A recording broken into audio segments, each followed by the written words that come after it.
जागतिक राजकारणाच्या पटावर सध्या एक अत्यंत भयावह वळण आलंय। अमेरिका, इस्रायल आणि इराण यांच्यातील संघर्ष आता केवळ आखाती देशांपुरता मर्यादित नाहीये, तर त्याचं लोण संपूर्ण जगापर्यंत पोहोचलंय। इराणचे सर्वोच्च नेते आयातुल्ला खामोनी यांचा अमेरिकेच्या हल्ल्यात झालेला मृत्यू आणि त्यानंतर इराणने दिलेलं प्रत्युत्तर यामुळे परिस्थिती हाताबाहेर गेली। या युद्धाचे भीषण पडसाद आता थेट भारताच्या, विशेषतः महाराष्ट्राच्या उंबरठ्यावर येऊन ठेपलेत। नाशिकचा कांदा असो, मुंबईची सुक्यामेव्याची बाजारपेठ असो किंवा पुण्यातील इराणी विद्यार्थ्यांची सुरक्षा, प्रत्येक क्षेत्रात या युद्धाची झळ पोहोचली आहे। हजारो किलोमीटर दूर सुरू असलेल्या या युद्धामुळे महाराष्ट्रातील सामान्य माणसाचं जीवन कसं विस्कळीत झालंय आणि राज्याच्या अर्थव्यवस्थेला किती मोठा फटका बसलाय जाणून घेऊया या व्हिडिओच्या माध्यमातून।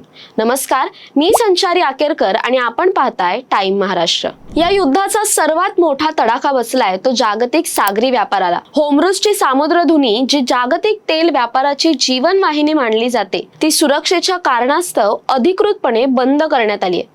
भारताच्या एकूण कच्च्या तेलाच्या आयातीपैकी तब्बल 40 ते 50% तेल याच मार्गाने येतं। हा जलमार्ग बंद झाल्यामुळे जागतिक बाजारात कच्च्या तेलाच्या किमती 10% वधारल्यात। महाराष्ट्राची राजधानी मुंबईत सध्या पेट्रोल आणि डिझेलचे दर स्थिर असले तरी हे युद्ध लांबल्यास इंधन दरवाढ अटळ आहे।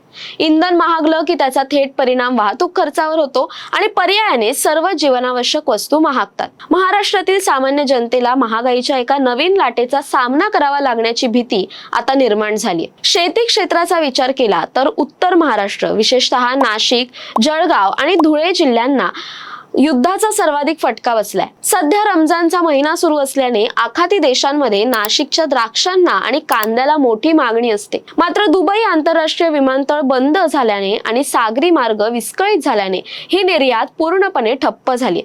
नाशिकचे द्राक्ष उत्पादक शेतकरी आणि कांदा व्यापारी यांचं कोट्यावधींचं नुकसान झालंय। जळगावची केळी निर्यातीतही थांबली आहेत। दुबईच्या बाजारपेठेत भारतीय शेतमालाचे भाव एका रात्रीत तिपटीने वाढलेत, पण पुरवठा साखळी तुटल्यामुळे आपल्या शेतकऱ्यांना या संधीचा फायदा घेता येत नाहीये। शेतमाल शेतातच सडण्याची भीती निर्माण झाली आहे। शेतकऱ्यांचं आर्थिक गणित पूर्णपणे कोलमडलंय। महाराष्ट्रातील पर्यटन क्षेत्रावर या युद्धाने जणू वरवंटाच फिरवलाय। आखाती देशांमधील तणावामुळे विमानसेवा विस्कळीत झाली आहे। एकट्या महाराष्ट्रातून होणारं 99% आंतरराष्ट्रीय बुकिंग रद्द झालेत। राजा राणी ट्रॅव्हल्स सारख्या मोठ्या संस्थांच्या मते पर्यटकांमध्ये भीतीचं वातावरण आहे। ज्यांनी आधीच पैसे भरून सहलींचं नियोजन केलं होतं त्यांनीही आपले दौरे रद्द केलेत। यामुळे ट्रॅव्हल एजंट्स, एअरलाइन्स आणि संबंधित व्यवसायांचं प्रचंड नुकसान झालंय। केवळ आखाती देशच नव्हे तर युरोप आणि इतर देशांत जाणाऱ्या पर्यटकांनीही आपली पावलं मागे घेतली। सर्वात चिंतेची बाब म्हणजे पर्यटनासाठी किंवा कामानिमित्त विदेशात गेलेले महाराष्ट्रातील अनेक नागरिक तिथेच अडकलेत। नाशिकचे सुमारे 200 भाविक मक्केला गेले होते, ते जिद्दा विमानतळ बंद झाल्यामुळे तिथेच अडकून पडलेत। जळगाव जिल्ह्यातील 31 नागरिक एका व्यावसायिक कार्यक्रमासाठी दुबईला गेले होते, ते आता हॉटेलमध्ये बंदिस्त आहेत। यवतमाळची कन्या जागृती जाधव, जी MBBS साठी दुबईला गेली होती, ती सुद्धा विमान रद्द झाल्याने परत येऊ शकलेली नाहीये।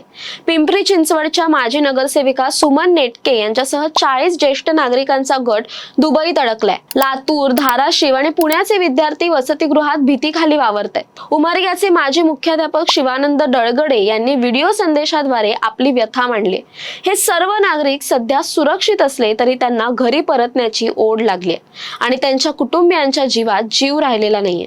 मुंबईची आर्थिक नाडी असलेल्या वाशी APMC आणि क्रॉफर्ड मार्केटमध्ये सुक्या मेव्याचे दर गगनाला भिडलेत। इराण हा सुक्या मेव्याचा मोठा उत्पादक आहे, विशेषतः इराणी पिस्ता आणि बदाम। अफगाणिस्तानचा मालही इराण मार्गेच भारतात येतो, मात्र युद्धामुळे हा पुरवठा खंडित झालाय। बदामाचे दर 1800 रुपयांवरून थेट 2800 रुपयांवर पोहोचलेत, तर पिस्त्याचे दरही गगनाला भिडलेत। सुक्या मेव्याचा तुटवडा निर्माण झाल्याने किरकोळ विक्रेते आणि ग्राहकांना मोठा आर्थिक फटका बसतोय। मुंबईच्या घाऊक बाजारात सध्या कमालीची अनिश्चितता आहे। पुणे हे शिक्षणाचं माहेरघर मानलं जातं आणि येथे मोठ्या संख्येने इराणी विद्यार्थी शिक्षणासाठी वास्तव्यास आहेत। युद्धामुळे या विद्यार्थ्यांच्या मनात आपल्या कुटुंबियाविषयी चिंता आहेच, पण पुण्यातही सुरक्षेचा प्रश्न निर्माण होऊ नये म्हणून पोलिसांनी खबरदारी घेतली आहे। शहरातील प्रमुख धार्मिक स्थळ आणि संवेदनशील भागात पोलीस बंदोबस्त तैनात करण्यात आलाय।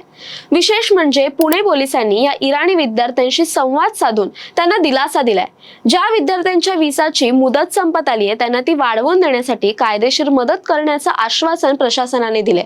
ही मानवतेच्या दृष्टीने अत्यंत महत्त्वाची पावले आहेत। एकूणच हे युद्ध केवळ सीमेवर लढलं जात नसून त्याचे आर्थिक आणि सामाजिक परिणाम साता समुद्रा पार करून आपल्या महाराष्ट्रात जाणवतात।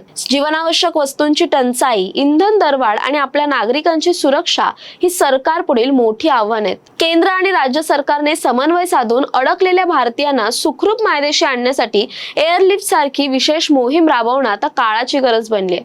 तसंच ज्या शेतकऱ्यांचं नुकसान झालंय त्यांना दिलासा देण्यासाठी धोरणात्मक निर्णय घेणं आवश्यक आहे। जागतिक शांतता ही केवळ एक संकल्पना नसून ती आपल्या ताटातील अन्नाशी आणि खिशातील पैशांशी जोडलेली आहे, हेच या युद्धातून पुन्हा एकदा सिद्ध झालंय।